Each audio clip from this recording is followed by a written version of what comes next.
Hey everybody, welcome back to the channel. Neil and Chris here. Starting out the FBI challenge. This is week one. We're going to give you some stuff to work on and some ideas to think about while you're doing the work to getting yourself ready to pass the FBI qual. BakerTargets.com is where I get the targets you see me shoot all the time on Active Self-Protection Extra. They ship fast, their prices are great, and they have all kinds of targets, both for competitive shooting, defensive shooting, and fun too. Check them out. This is the FBI QIT 99 target. This is what you're going to be shooting at the end of this challenge. And we're going to talk about that at a whole nother time, but it makes us frame into the camera a little bit better. Don't we look? I look good. I'm just saying. Yeah. I could lose like 2 or 3 pounds, really is it. Shut up. Anyway, so really the gist of this is, you know, we told you at the beginning of this that there's going to be some prizes here. We've got some cool stuff lined up, and there's some more stuff in the hopper that's potentially going to come, but about $1,000 worth of free stuff for spending some time doing some dry fire and then going out and making a video of yourself shooting is, I feel like that's worth it. I do. I mean, I would, if somebody offered it to me, I'd go shoot a thing. Reasonable return on investment. I shoot on camera for free all the time. Right. I would do it for, anyway, I'll tell you what, you know how they say the camera adds 10 pounds? The video camera adds 2 seconds to your draw. It does. 10 pounds in this case. And 20 pounds. Believe it or not, we have 2 cameras. That's why I look so big. So I'm getting 20 pounds. Oh man. All right. So this is what happens when you go with your friends to the range. So one of the things we talked about was having a Mantis X10 for this, and the very original one of these, Mantis was the sponsor of it, and I want to give them all the shout outs in the world because we're still working with them. They have a great product, but there's so much more new. You've probably seen some videos hitting the channel with us exploring some of the new stuff there, but we're going to kind of go back to old school, and we're going to start each week and end each week with a benchmark drill. And the benchmark drill, we'll put a link in the description here so you can go see what that is. But essentially what that is it's 10 good trigger presses. There's no mulligans. You can't go delete shots. You get your 10 best, and then you get an average. And then what we want you to do is in your journal write down the date and your score so that you can track this through these next 6 weeks. At the end of the week, you're going to do that as well. And you may see improvement in week 1. Sure. Very likely you will if you do these 10 to 15 minutes a day. But what the 10 to 15 minutes look like is after you do your benchmark, you're going to just go into essential dry fire. If you have the Mantis, it's called open training. So go into open training and you're going to do about 10 minutes of open training. It's going to be about, and it's not rack to slide, click, click, click, click, click as fast as you can. You want to see your sights. You want to go for good scores. You want to make sure that your grip is everything that you want. When you're done, there should be a little fatigue in your arms. Sure. You shouldn't be sore. You shouldn't be sweating and tired and all of that kind of stuff. But if you just hold it for the scores and there really should lightly, be effort involved because you want it to be congruent with shooting in the real world. Exactly. And that's kind of when we get into talking about using like a benchmark or doing things like that, is there's training, which is the learning of a new skill, and there's practice. In practice, the most important piece of practice is getting some kind of feedback or validation that what you're seeing and what's happening is real. And that's what's great about like the Mantis is, what did I see in my sights, and does this truth device see the same thing? And what does that do for us? At the end of the day, it breeds confidence in our skill level. And that is the boiled down essence of what practice is supposed to do. I'm no longer worried about my ability to do this particular task because I practiced it and I have enough feedback to know I can do it well. Exactly. And, you know, the next piece of that is we have to understand how to read the feedback that the gun gives us as well. And reading sights is a thing. Not everybody knows how to do this. And so, Chris, can you show us a little bit about what that means? So even like with a benchmark or when I use the Mantis, I'm all good about the feedback that it's giving me, but I want to see, does that feedback correlate with what I'm reading in my sights? So like, just say if we're static on target, like doing a benchmark, we're not doing a draw, anything like that. So when my trigger press happens, do I have something like that happen or something like that happen? Now the Mantis will tell us that. It'll give us feedback, but what I would personally want to see, did I see that same thing? And then validate that that happened. So that's an important part about using any device in dry fire, is just understanding that at some point you will be shooting without said device. Yep. And you've got to get to the point where that piece of equipment is actually giving you the feedback you need, so you know you're now doing it right.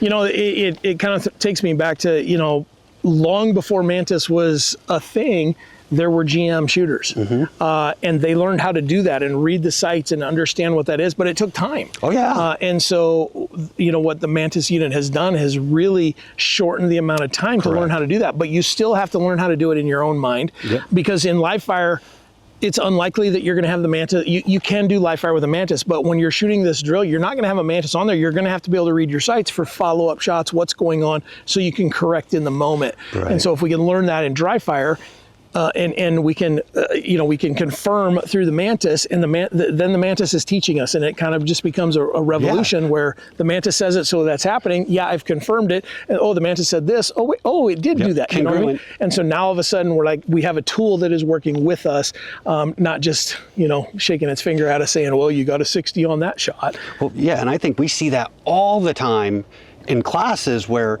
we see something happen that was not what the shooter intended. Right? I don't want to call it a miss. I don't want to call it a bad shot. Just not what they intended. And we'll say, hey, what happened? I don't know. So that's what this dry fire does for you. And whatever tool you can do to improve or extend the amount of feedback you get is going to make you better faster. It's just simple math. And again, I mean, I think we've talked about this offline, but I think you and I, or any good instructor, could take, or even maybe not a great instructor, because I don't know that I'm that great, but let's just say you could take a pretty average shooter to the range, spend an afternoon with them, and they could pass the FBI qual. Yeah, I find that to be true. The challenge with that is that if you then leave and meet them a month later and say, hey, let's shoot that again with no training, they can't do it. I also find that to be true. Just because it's a perishable skill. So if we aren't doing some work to maintain that, it's gonna go away. And so that's essentially why I really pushed for this to be a 6-week thing. I guess I pushed for it because it was my idea.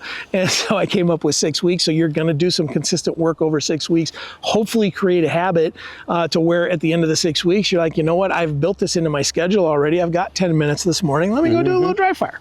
And what that dry fire looks like can completely change. And we've got other courses that you can do. Mantis has 1 million different courses on there that you can just go do their stuff. And there's lots of books on dry fire and lots of different things you can do. But for this one, so that you can get a chance to win the stuff, you kind of gotta want to go through the steps of this process so that when you shoot this thing on video that you can pass, because that's the first part of it. If you go out and shoot it on video and fail and don't have a passing score, then you're not in the drawing. So you got to go do the work to be able to pass this thing. You can't pretend. Yeah. Now there's going to be people that can pass this without doing the work. I get it. But if you pass it, that's the first hurdle to getting in the drawing. But if you can't pass it now, doing this work, very likely you'll be able to. Very likely. I hesitate to use the word guarantee, but I would almost guarantee. I mean, the record would indicate everybody that has followed these steps has been able to pass it. It's not the hardest drill on the planet. The FBI qual is not a difficult qual. It's what I like about it is there's different spaces, different distances, different course of fires, time pressures, and time pressures and all that stuff. So that's I think it's a good drill. It's not this isn't doing barrel rolls in a moving vehicle, running down the road, shooting at somebody shooting back at you. It's a fairly easy one. You get this whole target to shoot at. So I'll give you kind of my thoughts on like shooting the FBI qual and what I noticed between practiced and unpracticed shooters, because it's not very high skill intensive. It's somewhat skill intensive, but the confidence of the shooter makes the difference. So if someone that you've been consistently doing dry fire, that the fear of being on the line and doing it isn't quite as intense, and they're actually able to focus on the shooting and not fear management, or anxiety management. So that's really what practice. They're not intense practice sessions. The way you built them 10 minutes each. 10 minutes each. You're basically going to pull the trigger about 100, 110 times in each practice. Now, if you pull them as fast as you possibly can, you're going to miss that lesson. Take your 10 minutes, see your sights, pull your trigger. If you don't have the Mantis unit, what I always tell people is you've got to be brutally honest with yourself. This is where a dot becomes very popular and just a good tool, because the dot makes it easier to see the sights moving. More detail. Way more detail. Now with your iron sights, the gun is still moving. You just don't pick it up as easily. So people are like, well, my gun doesn't move when I shoot with my irons. And I'm like, yeah, okay, put the Mantis on and do the live session screen, and you'll find out that it still moves. You still have a heartbeat. You're still human. The Earth is still spinning. You're not holding perfectly still. The point of focus is so much broader. So your brain is interpreting less movement because there's less information coming your way. Exactly. Not better or worse, in my opinion, just different. So for this first week, it's super easy. Do a benchmark to start. Make sure you do a benchmark to the end. But every day, just 10 minutes of trigger presses. It's about 100 trigger presses.